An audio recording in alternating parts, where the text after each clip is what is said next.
అందరికీ నమస్కారం. అస్సలాము అలైకుం. పూర్ణచంద్రరావు గారు ఈరోజు ఫోన్ చేసి 3 గంటలు ఒక సమావేశం ఉంది, మీరు వస్తారా? తప్పకుండా వస్తానని చెప్పాను. అంటే పూర్ణచంద్రరావు గారు రిటైర్ అయినప్పటి నుంచి ఏ విధంగా బిజీగా ఉన్నారో నాకు బాగా తెలుసు. So I was also impressed. 3 o'clock అంటే 3 o'clock వచ్చేసాను. అండ్ ఇక్కడ వచ్చిన తర్వాత సూర్యరావు గారు, సూర్యనారాయణ గారు, విజయ్ కుమార్ అండ్ మిగతా అందరితో కలవడం చాలా సంతోషం. తర్వాత సూర్యరావు గారు బాగా నెట్వర్కింగ్కు చాలా టైం కేటాయిస్తున్నారు. మొత్తం లైఫ్ అంతా దాని కొరకు డెడికేట్ చేశారనేది కూడా చెప్పారు. ఒక 1000 మందిని పర్సనల్గా తెలుసు, పేర్లు తెలుసు, వాళ్ళ నంబర్లు. So I would like to see your contacts, టెలిఫోన్లో కాంటాక్ట్స్ ఎన్ని ఉన్నాయి. బికాస్ సూర్యరావు గారు లాంటి మనుషుల దగ్గర డెఫినెట్లీ ఇప్పుడే చూశారు కదా మీరు, జహాంగీర్ భాయ్ని గుర్తు చేస్తూ ఉన్నారు. జహాంగీర్ భాయ్ నేను కూడా కలవలేదు, ఫస్ట్ టైం వింటున్నాను జహాంగీర్ భాయ్ జడ్చల్లా అని. So this is very important actually. ఈ జనాభా యొక్క రేషియో, తర్వాత వాటి యొక్క రిప్రజెంటేషన్ ఇన్ అసెంబ్లీలో కానీ కౌన్సిల్లో కానీ రిప్రజెంటేషన్ ఏ విధంగా ఉంది. ఎందుకంటే అక్కడే కదా మన సమస్యలన్నీ మనము మాట్లాడుకునేది, గవర్నమెంట్ దృష్టికి తీసుకొచ్చేది, లేదా ఏదైనా మార్పులు చేర్పులు చేయాలన్నా కూడా అక్కడనే సాధ్యమవుతుంది. సో అక్కడ మనము ఏ విధంగా మా రిప్రజెంటేషన్ ఉంది. ఇప్పుడు చెప్పినట్లు 5% జనాభా ఉంటే 50% వారి యొక్క రిప్రజెంటేషన్ గవర్నమెంట్లో ఉంది. 14% రిజర్వేషన్ ఉన్నా, 52% రిజర్వేషన్ ఉన్నా, అక్కడ అంటే జనాభా ఉన్నా అక్కడ రిప్రజెంటేషన్ వచ్చేసి లెస్ దాన్ 10% అట్లా. సో దీనికి ఏ విధంగా మనము ఓవర్కమ్ చేస్తాము అంటే డెఫినెట్లీ గ్రామాల లెవెల్లో కూడా మనం పోయి పనిచేసి దీన్ని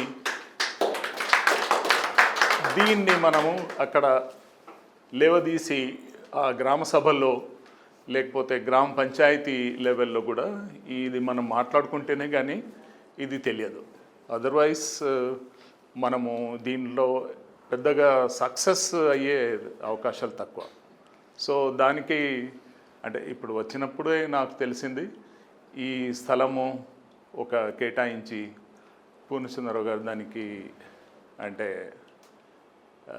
హీఈస్ లీడింగ్ ది మూవ్మెంట్.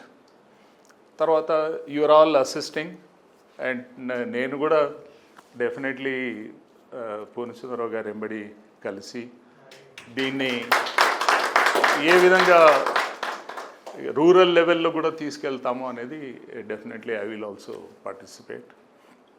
తర్వాత మీతో ఈయన హుసేన్ సాబ్, ఈయనతో కలిసి నేను అంటే నాకు ఒక అవకాశము గవర్నమెంట్తో దగ్గరగా కలిసి పనిచేసే అవకాశం కూడా దొరికింది. ఫారెస్ట్ డిపార్ట్మెంట్లో పనిచేస్తూ నాకు మైనారిటీ వెల్ఫేర్ డిపార్ట్మెంట్లో డెప్యుటేషన్గా పిలిపించుకున్నారు. సో మైనారిటీ ఫైనాన్స్ కార్పొరేషన్ అనేది ఒకటి ఉంటుంది, దానికి వీసీఎన్ఎండిగా నేను పనిచేసామాట. వీసీఎన్ఎండిగా పనిచేసినప్పుడు నిధుల యొక్క కొరత కానీ, అలాట్మెంట్లో డిలే చేయడం కానీ, not allotting the promised budget కానీ, అటువంటి అన్నీ నేను దగ్గరుండి చూశానన్నమాట. Personal experience, how it is difficult. అసెంబ్లీలో డిక్లేర్ చేయడం ఒక వైపు, ఏంటి 3,600 కోట్లు, 3,600 కోట్లు budget. That is the budget, वही बजट है आज आपका जो बजट है. I am not following nowadays but वही बजट है ना. तो 3,200 करोड़, 3,200 కోట్ల బడ్జెట్ కేటాయింపు అన్నమాట ఫర్ మైనారిటీ వెల్ఫేర్. అదేవిధంగా బీసీ వెల్ఫేర్ కానీ, SC ST welfare budget will be there. కాకపోతే అలాట్మెంట్ అండ్ ఎక్స్పెండిచర్ ఆ ఫిగర్స్ కూడా చూస్తే డెఫినెట్లీ చాలా డిస్కరేజింగ్గా ఉంటుంది అనమాట. So definitely you have started a very good thing. अब ये पूर्णचंद्र राव साहब जो बोले वही चीज़ आप लोगों को भी करना है. आप 14 कम्युनिटीज़ बोल के सूर्य राव साहब बोल रहे, आप लोगों से सुने तो जब पता चलेंगे आप लोग कौन सी कम्युनिटी से ताल्लुक़ है आप लोगों का, और फिर उनके साथ कैसा मिल के काम किया जा सकता है. आप लोगों में काफ़ी लोग गवर्नमेंट के साथ मिल के काम करने का तजुर्बा है, क्योंकि आप आते थे हमारी ऑफिस को, फाइनेंस कॉरपोरेशन, और उसमें क्या क्या हुआ आप भी बताइए लोगों को कि कितने आपको पापड़ बेलना पड़ा है या क्या हुआ.